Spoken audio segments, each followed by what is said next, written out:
So this is a video about my personal journey through depression and how I overcame and got through depression naturally.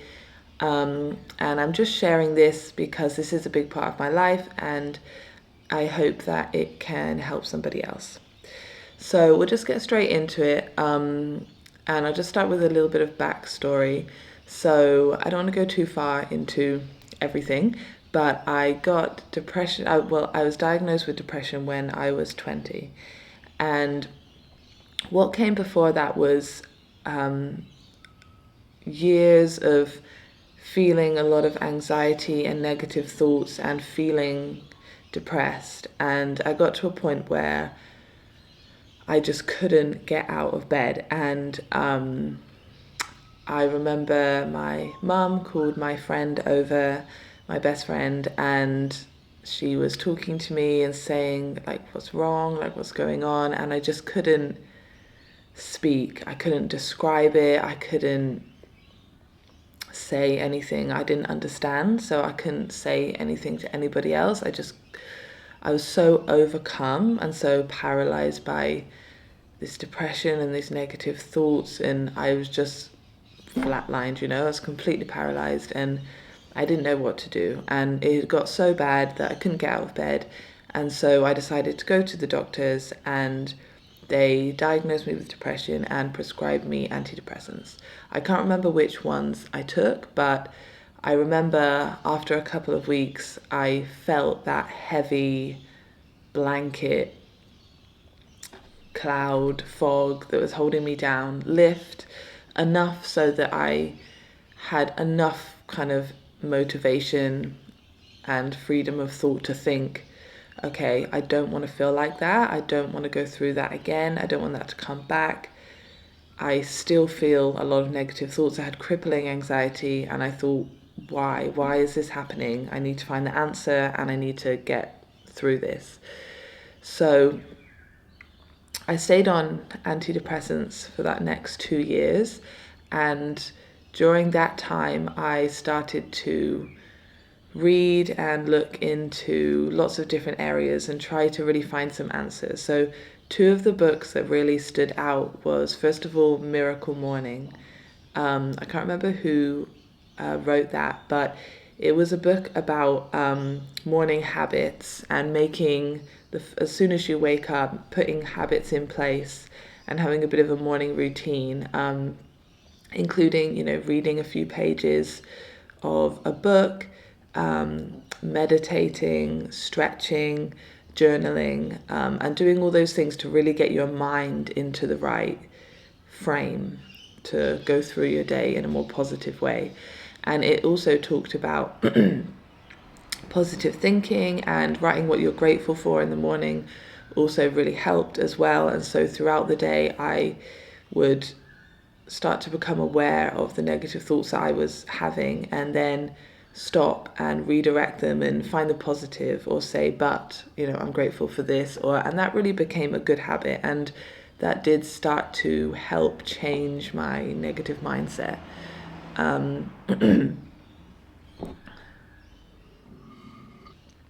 The next book that I really remember was Byron Katie, Loving What Is. And that book is really about her personal kind of rock bottom, and then her journey through that and healing, and then her talking through helping other people. And it's good to listen to that on audiobook, because there's a workbook that you can do, and then you can kind of listen and do that at the same time, because it's about asking yourself for questions and turning them around, and really challenging your negative beliefs. And that really felt like that kind of was a bit of an epiphany for me, and made me really question and change the thoughts I had on other people, blaming other people for how I'm feeling, or saying, well, they shouldn't do this, or this shouldn't be like this, and then really challenging those and turning them around on yourself. I shouldn't be like this, I shouldn't think this, I shouldn't do this. And that really helped, and that really opened my mind to some of the negative thoughts that I was having. But I still had a lot of really crippling anxiety and I still wasn't very happy. So I decided to go traveling, and so when I was 22, I moved to Thailand for 6 months, and I lived in a remote village in northern Thailand, and I worked researching elephants, and keeping them in the forest rather than in camps, and teaching the local kids about animal care and environment pollution and kindness and things like this, and learning the language and just being in the community. And that was a really, really amazing experience. And even though I had really bad anxiety still, I didn't feel depressed, and I was, filling my world with things that were new and exciting and very rewarding. And I started to slowly wean off the antidepressants. After that, I did a bit of traveling around different places. I was an au pair in New Zealand for a while, but I had periods when I was traveling where I would really feel very isolated and feel a lot of loneliness, and that would kind of verge near to the negative thoughts that could lead into depression, and I didn't want that to happen again. So I would keep reading and keep doing all these positive things as much as I could, and they were working enough, but they weren't solving the problem. So I ended up coming back home. I spent 4 years studying biology, and throughout that was an amazing experience. And I went to Fiji and I painted a school and I did other, rewarding things, good things in my life, but I still felt anxious. I still felt kind of trapped in my mind, and I still didn't feel good and like I was 100% through, poor mental health. So I decided to go to India, and I studied yoga and Ayurveda and meditation, and that was a really amazing experience to have a group of mainly women together, and we were really bonded through that experience. And that was just really felt community and togetherness and supporting each other, and we were all, on our own journeys trying to heal, and that was a really, really amazing experience for me. I traveled India for a little bit, I taught yoga for a little bit, and then I ended up in Australia, where I still am, and I've been here for 4 years, so I'm 32 now. And Australia was a really, really amazing experience for me because I ended up living in a yoga retreat for 6 months during COVID out in the bush of Sydney. And that again was a really supportive, amazing community of all different people coming together and all having our own issues, trying to heal and support each other, and friendship, and and open my eyes up to lots of different ways of living, people on different life paths, and opened me up to lots of different types of healing. But through this period, even at the yoga retreat and when I was traveling after that with friends or by myself in a van, I still felt anxiety, crippling loneliness, and just felt really isolated. And I was starting to, after reading and talking and learning about different therapies and meditating, I was starting to kind of understand a little bit more about myself. And during the time I was at the yoga retreat, I learned about 10-day silent Vipassana meditation retreats. So I ended up doing 3 or 4 of those, and that really started to open my mind as well. Although all over the world, and I started to go to ones in different areas of Australia when I was traveling. And they teach a technique passed down from the Buddha, taught by Goenka. And they teach a technique of meditation where you are first observing your breath and then building up the practice and the skill of being able to shift your focus and your attention and your awareness to your body, feeling your body. And you basically end up scanning your body. And as this practice gets stronger and stronger, you can feel more, and you start to feel deeper, and you start to feel blockages. And one huge blockage that I felt during my first meditation retreat was in my throat, and it's very hard to explain, but it just felt like a very solidified lump, and this is what they talk about, and this is what everyone seems to get. And that's where I learned a bit more about energy blockages. And when you have bad experiences, they obviously cause hormonal changes, adrenaline, cortisol, serotonin changes in your body, hormone changes, and that can affect different areas of your body. And that energy that's created, if it's not expressed, can get trapped in your body. So I felt a hard, solidified lump in my throat, and I'd always had a problem with expressing and telling people what was going on and telling people that I wasn't okay. I never did that. I just kind of kept it to myself. So that was something that I meditated on, and drawing, fresh energy and awareness and focus to that, it starts to break up, and then the energy can be, changed into a different form and reused, and then that blockage is cleared. And so that is what I went through in Vipassana meditation.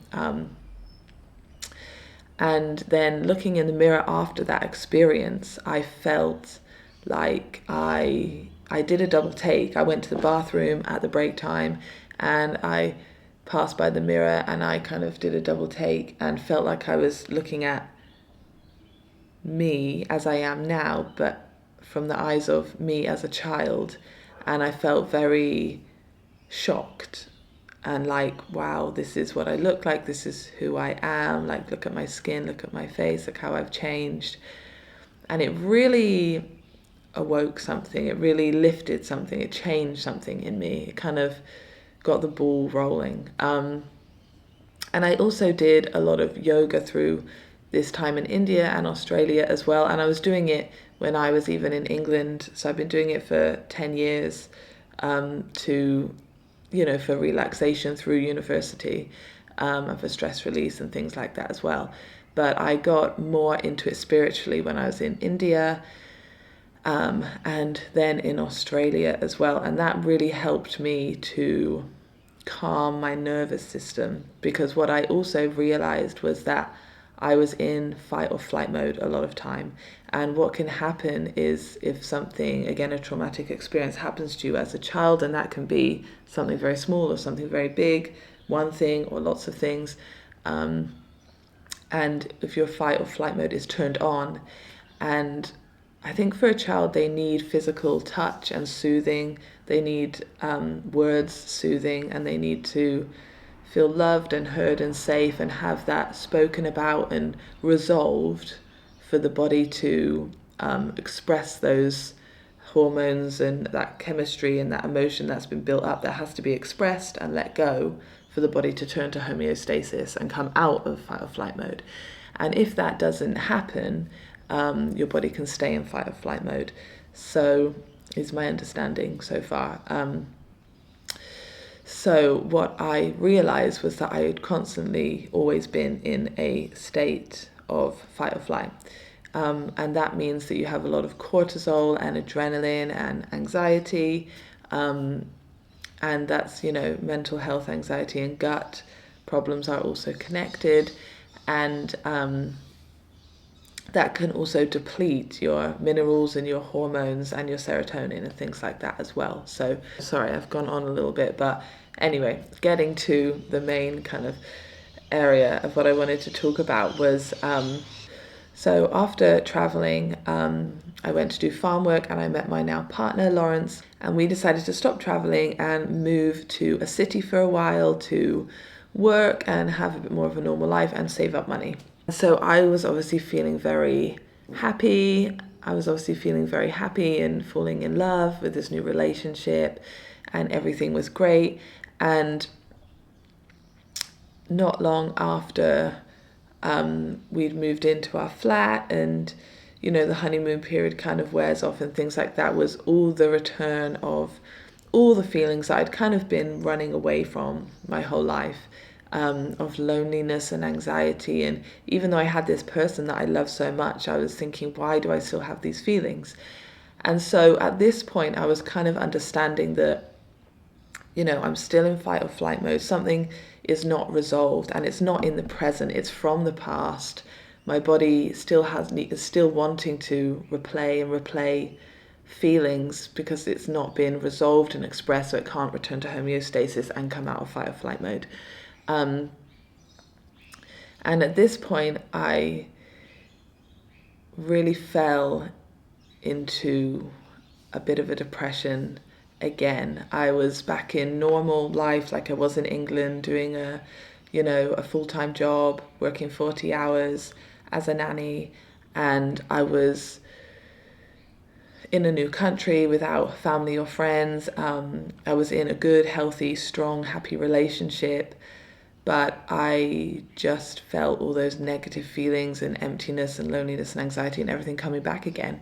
And I got to the point where when I wasn't at work, I was just lying in bed, not feeling good, don't feel like I could do anything. And I was kind of slipping back again. And this time, after everything I'd learned, and I'd learned a lot about natural healing and herbal medicine and meditation, everything like that, I decided to do something different. So I didn't get antidepressants, I didn't get any help at the start or anything like that. I just was at a point where I'd been journaling for a long time and doing the gratitude and positivity and letting go of blame of other people. So I was at the point where I was really ready I was being kinder to myself, and I knew a little bit more about psychology and things like that. And so I decided to tackle it completely differently. And the main things that I did to kind of get through this depression in a really positive way this time was, and this was about 2 years ago now, first of all, I stopped punishing and blaming myself and telling myself off.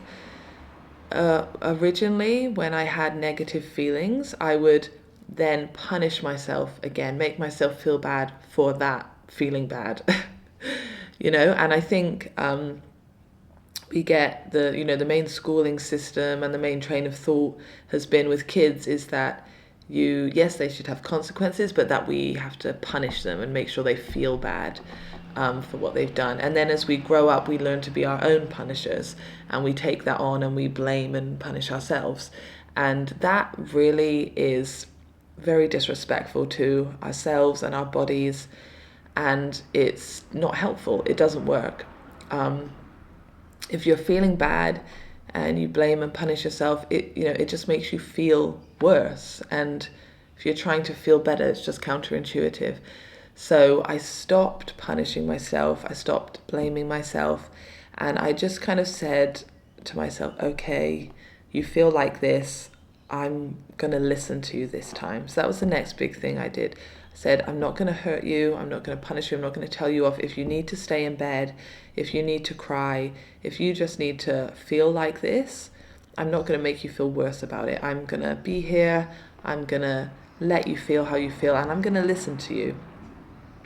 And I know it sounds like I'm talking to somebody else, but I also learned along the way that a lot in yoga, that there's the mind, the conscious mind and the subconscious mind, and there's the body, and there's the soul and the spirit, and we're separate things.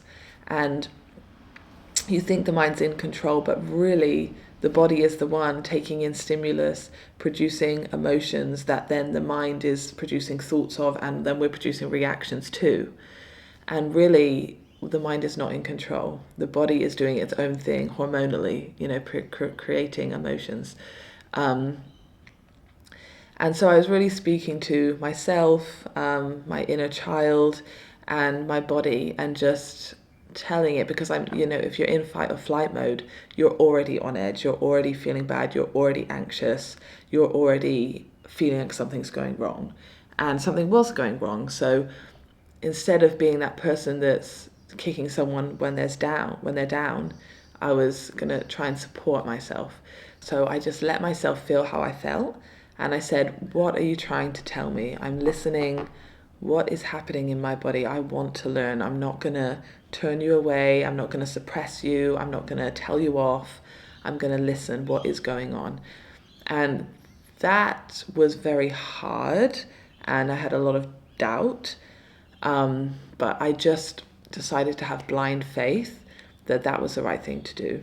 And there was a hard period where, okay, what the fear is why we don't do that, right, is because we're scared that we'll never stop crying, we'll never be able to get up, we'll never, we'll fall down and that's it, But the body isn't like that. The body needs to express, and then it goes back to homeostasis and it's over it. And you can see that in children, how they scream, they fully let it out, and then they're completely fine. And it's the same with our bodies. And it's the punishing and the keep feeling bad that keeps it going on and on and on, and the long, negative moods that really keep that happening. So it's much worse to kind of suppress it and tell it off and keep it there under the carpet, to trip you up over and over again. So I did feel down for, I think, maybe a month. And I just got through work and I just laid in bed, and I found it really, really hard. But it wasn't that hard. It wasn't as hard as it was before, because I wasn't then blaming myself at the same time. I was telling myself, it's okay. You are going to get through this. You are going to feel better. This isn't going to last. So the next important thing was remembering that this will pass. And that's another thing that you really learn in yoga. Every emotion is just a passing cloud. And it really is true. Our chemistry, again, produces something, and then it's done, and then it's over, and it goes on to the next thing. So it really was that blind faith again of, it's okay, this will pass, this will pass. And I had to tell myself that all the time, as well as supporting myself and actually speaking and thinking, talking to my body in my mind and in words, saying to myself, it's okay, this will pass. The next thing I did was not blame or push away my partner, and that was very hard because that is what I learned to do naturally, and that is what you want to do, and your behavior and what you're going through has a real negative effect on people around you, and it's hard for them. So again, punishing and blaming them at the same time, if they have maybe an outburst that doesn't feel you can't take at that time, that's very hard not to get in a fight and break up, or have a negative relationship that then is something else that you have to deal with. So the next thing was to really not blame him and not blame anyone else, and care enough about myself as if I was caring for a friend, enough to say, I'm really sorry, I'm going through something right now, and you don't have to, and I know this is going to be hard for you, and it's going to affect you as well, so you do whatever you need to do to stay safe and happy, and support me if you can. Just a cuddle, or just a kiss, or just a cup of tea, or something like that would be amazing. You don't have to do anything else, and only do what you feel comfortable doing. And I'm really sorry that I'm going through this, but it is something I have to go through, and it's not going to last, but it isn't to do with you, it's just to do with me. And that was a hard time for Lawrence as well, because anyone around you, that's going to be hard for, and that's why I never wanted to put it on anyone else and really tell anyone else as well. But it is important that you do have to go through it. You can't go over it, you can't go under it.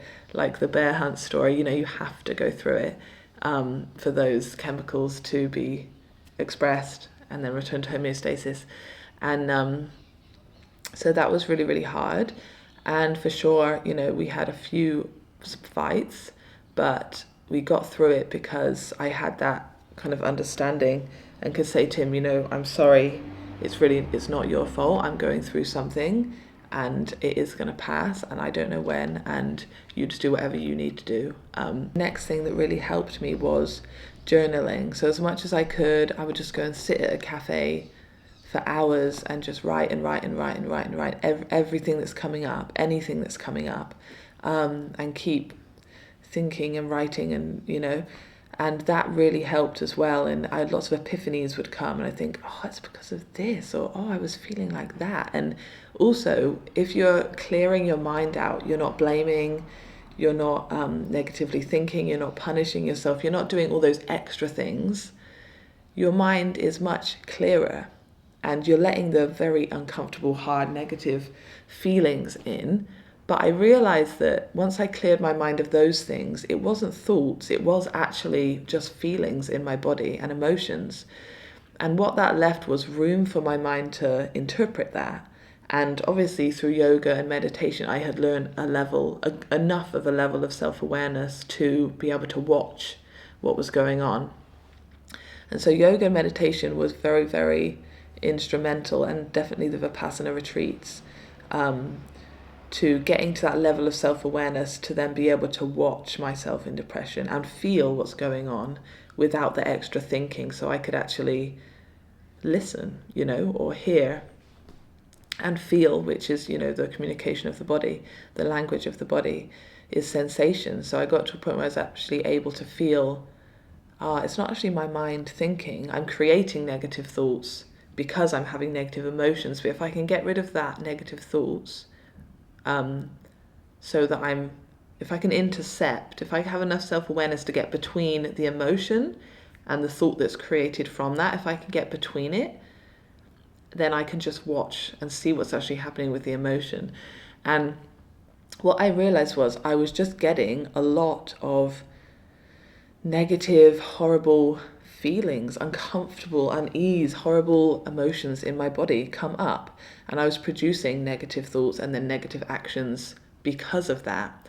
The next important thing that I was doing was I wasn't reacting to those emotions. So I was supporting myself through them. I was letting myself feel them, strong, uncomfortable waves washing over me, and just journaling about them, but no punishment, and just listening, feeling what is going on, writing this down. That is really helpful because emotions and actions and thoughts all create a brain pathway, and the more an action is repeated, that pathway is strengthened. And so what I was doing was not acting and not creating thoughts from that, because I was actually just there listening, feeling the emotions. So I could choose not to create thoughts, not to say something nasty, not to punish myself, not to act in a negative way that's harmful to myself because of that, because I'm feeling so uncomfortable, I want to get out of my body. But just watching them and feeling them and writing and supporting myself continually. And what happens if you don't strengthen that pathway and keep responding to it and keep repeating is it actually degrades. So if that pathway is not being used, that habit is no longer happening, then it's going to break down. Dopamine stops pushing the desire for you to repeat that as it breaks down, and that energy breaks up and goes somewhere else more useful. I got to the point where those habits started to break down, and what I realized was all the beliefs that I had were conditioned beliefs and conditioned habits. They were habits. That isn't who I really am. I think the fear about doing this is, what if I find out that I'm really bad? I'm not good. I'm an awful person. I'm a horrible person. But you're not. And a lot of people get stuck in that stage, and that's really, really sad. But underneath that is who you are. That is not who you are. And what you realize is those beliefs and thoughts and those behaviors, they are just habits. And if you can get to the level where you're just feeling the emotion and not responding, that pathway will break down enough to the point where you can say, yeah, that isn't me. That isn't who I am. Those were just habitual thoughts and habitual actions. And actually, I'm underneath that. And that was really amazing. And after about a month, I started to feel different. Something was lifting, and I started to feel like, I think I can get up, and I think I feel some serotonin coming back into my body. And the other thing is, by getting rid of those thoughts and also in doing that, it's releasing some of that trapped energy and emotions in your body. And there would be times where a lot of emotion would come up and I'd have a huge, cry outpour, which is what my body had not done and was wanting and needing that whole time, and getting rid of all the thoughts and all the stupid actions that was stopping that. This huge outpour would come by just staying present, and then I would cry, releasing the emotion, and then my body would return to homeostasis. So I was starting to feel better, and I started to feel like weights were being lifted, and that really started to change.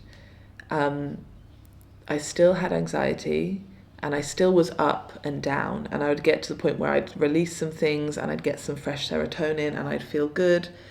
And then I would still get negative thoughts coming back while I'm busy, not being present, and working, and I would go up and down, but I'd come out of that long down and I would go up a bit more and I'd be okay, but then I'd go down again, and I'd keep doing that. So I was still kind of unbalanced, but hormonally, emotionally unbalanced. So 2 of the most important things that I did after that to get me to where I am today was, number 1, I took St. John's wort. I know my mum always used to take this and always used to say it's really good for depression and mood, and that's because it's very good for balancing hormones. So keeping those hormones steady and producing the right amounts at the right times. And so it also really helped me to balance my periods. It got rid of period pain, which was an amazing thing I didn't realize that it was going to do.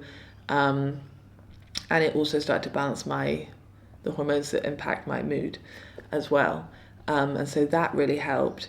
And I was also on, a healthy eating, whole food, healing, organic, vegan, plant-based journey as well. And that was all about nourishing myself and supporting myself and really, looking after myself in the best way that I possibly could. And so that really helped as well. But so the first main thing was St. John's wort. And then the second main thing was I read a book that really set in motion the real big change of my life, which was how the body keeps the score. And that book really talked about kind of some of the things I've been talking about, like being in fight or flight mode and not getting out of it, having those trapped emotions, and then them, controlling everything. And it talked about the types of therapy that actually help that, not just talking therapy, but therapy that actually, more somatically gets into the body and releases those emotions. Like EMDR. EMDR is just one type where it's using the rapid eye movement, because while we sleep we have rapid eye movement, and what's happening at that time is your body's basically sorting through images, memories, beliefs, everything of the day, and storing it in memories, in trash bin, storing it wherever it needs to go. And one of the biggest things that I learned was you are either in creation mode or you're in survival mode. And if you're in survival mode, if you're in fight or flight, you can't create, and your logical brain goes offline. Your memory storing goes offline and your processing goes offline. So if you have a traumatic experience and you're in fight or flight mode, you're not thinking logically, you're not storing that away as memory, it's still very present. And if you don't get out of fight or flight mode and come back into logical thinking, you don't store that away as the past. You don't sort through that and resolve it. So that's still playing out in your mind.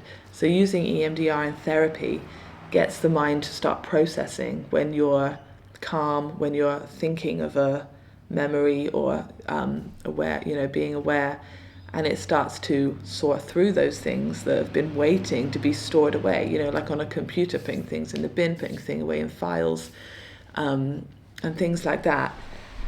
So that really was that just clicked for me and really just felt like the right thing for me. So the second big thing that I did was I found a really good psychologist that does EMDR and other things that the book talked about, like internal family systems and more, somatic healing.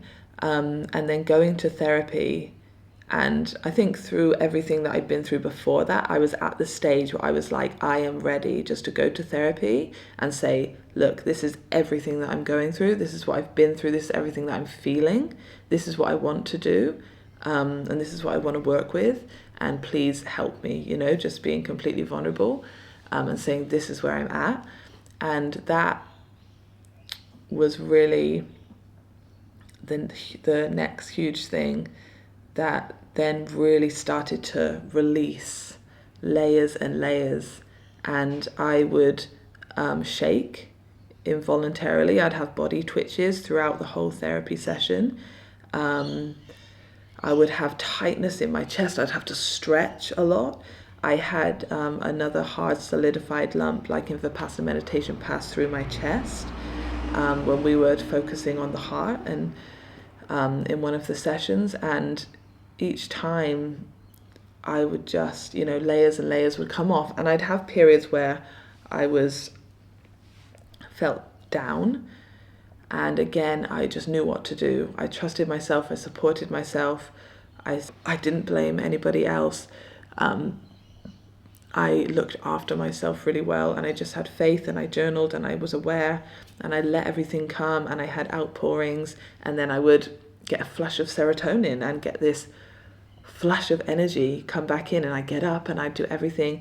And that is really what has led me to start doing YouTube videos, start publishing my books. I've been writing for 10 years, start recording some of my music that I've been writing for 20 years, and really start to be able to share this and feel that energy and serotonin and motivation to get up and do something and make something and follow my path and do what I want to do.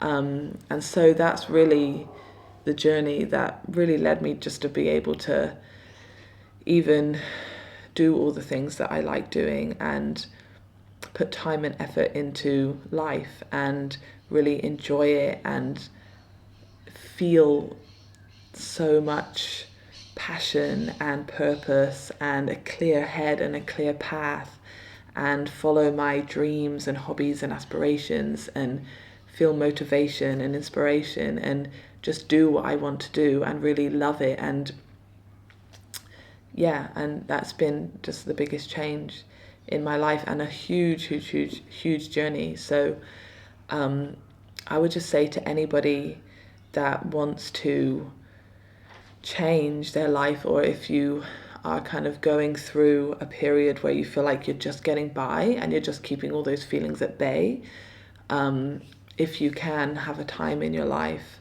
where you can be kind to yourself, you can start journaling, maybe start reading some of those books, and start trusting your body, start listening to your body, and build that self-awareness to get between the emotion and the action and the thought, so you can just watch and listen and feel, and start to do that self-inquiry and be kind to yourself. Listen, respect your body, ask what it's trying to tell you, finally let it out, because you will fall down, but you have to go through it, because that's the only way that you will get back up stronger, so much stronger. Just like when you break a bone, you can't just keep going, otherwise it's not going to heal. You have to rest, you have to stop everything, you have to let it heal, and then you're stronger. And I just really recommend anybody that is struggling to maybe try and do some of these things, and maybe see if this could help you with the support of a therapist, and with reading, and get support from friends, and do whatever you need to do in the way that you need to do it, but just do those kind of steps that lead you onto a better path. Because once you go through it, you feel like a new person, and I just feel so grateful to have gotten through that really hard, lots of years in my life. And